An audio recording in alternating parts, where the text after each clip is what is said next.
आज हम आपके सामने दक्षिण भारत के दो प्रमुख साम्राज्य की बात कर रहे हैं, दक्षिण के राज्य। और ये हम बात कर रहे हैं मोहम्मद बिन तुगलक के समकालीन। हम आपके सामने आशुतोष पाठक। चलिए, आज दक्षिण के राज्य में हम बात करेंगे सबसे पहले विजयनगर साम्राज्य, और इसके बाद बहमनी साम्राज्य की हम लोग बात करेंगे। देखिए, ये दोनों जो साम्राज्य था दक्षिण भारत में सबसे शक्तिशाली साम्राज्य था, लेकिन आपसी संघर्ष और सदैव युद्ध के कारण ये क्या हुआ, ये शक्ति विहीन होते चला गया। सोचने का विषय है। युद्ध कभी शांति नहीं देती, हम बार बार बोलते हैं, और इसका नतीजा ये हुआ कि दक्षिण भारत में जो दो शक्तिशाली साम्राज्य थे धीरे धीरे ये विघटित होते चले गए।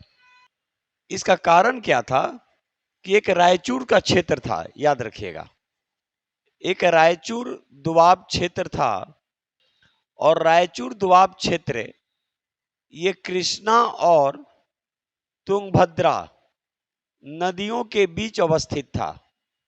ठीक है, अब स्वाभाविक है कि नदी के बीच होगा तो व्यापार होंगे, और केवल व्यापार केवल भारत के अंदर तक ही नहीं था कि गुजरात, मालवा, बंगाल, ये पूर्वी अफ्रीका तक फैल चुका था, दक्षिण पूर्व एशिया तक था। ठीक है, इससे क्या था कि व्यापार की गतिविधियां बढ़ती गई, तो व्यापार के कारण ये दोनों अपने फायदे देखते थे। अब एक क्षेत्र था गोलकुंडा। गोलकुंडा ये एक हीरे का क्षेत्र था, हीरे। ठीक है, अब ये कहीं ना कहीं बहमनी साम्राज्य के अंतर्गत आता था, लेकिन इस पे अपना कब्जा कौन जमाना चाहता था? विजयनगर साम्राज्य। तो उसी पे अभी हम चर्चा करेंगे। सबसे पहले हम लोग देखेंगे विजयनगर साम्राज्य। 1336 ईस्वी में हरिहर और बुक्का के द्वारा, ये दोनों भाई थे, विजयनगर साम्राज्य की स्थापना की जाती है, और राजधानी हम्पी। ठीक है, हम्पी, आधुनिक हम्पी की बात हम कर रहे हैं। ये कहां था? कर्नाटक। नदी कौन सी थी? तुंगभद्रा। यानी हम्पी किस नदी के किनारे? तुंगभद्रा नदी के किनारे बसा हुआ था। अब ये जो विजयनगर साम्राज्य था इसमें भी कई वंश हुए। ठीक है, जैसे संगम वंश हुआ, सुलु वंश हुआ, तुलु वंश हुए, आरवीडू वंश हुआ।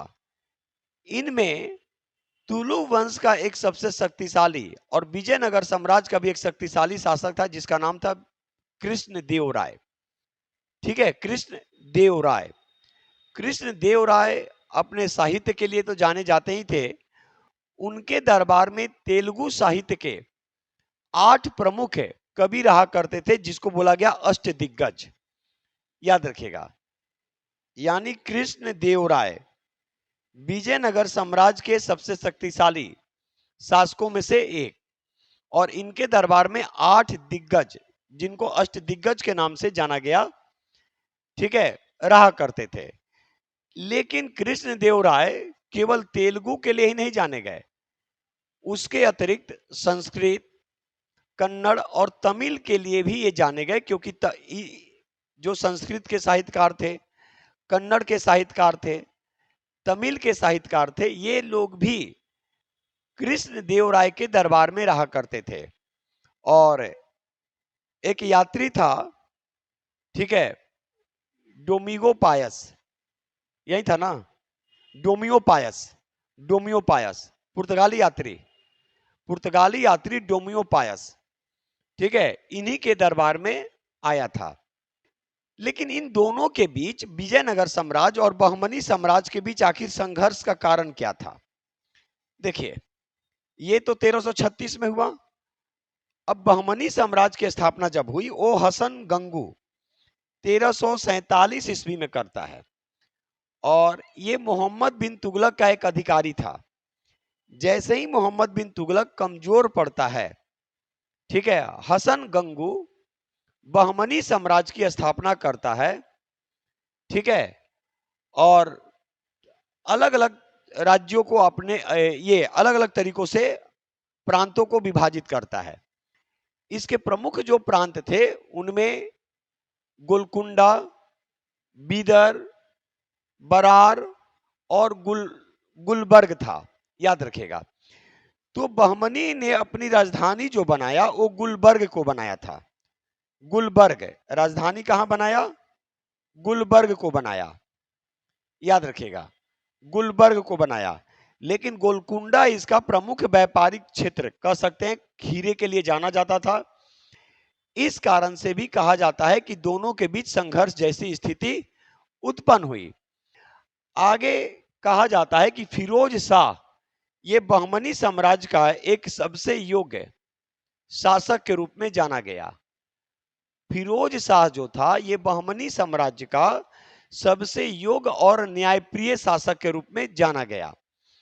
लेकिन इसके बाद बहमनी साम्राज्य धीरे धीरे विघटित होती चली गई और 5 अलग अलग क्षेत्रों में बट गई। तो अगर पूछा जाए ब्रीफ में बहमनी साम्राज्य के बारे में तो थोड़ा सा सुनेंगे और फिर विजयनगर साम्राज्य के बारे में।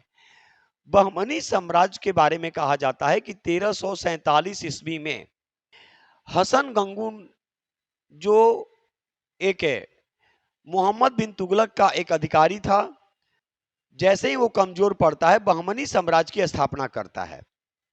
1347 याद रखेगा, क्योंकि मोहम्मद बिन तुगलक का शासनकाल 1325 से 1351 था। यह दक्षिण भारत का एक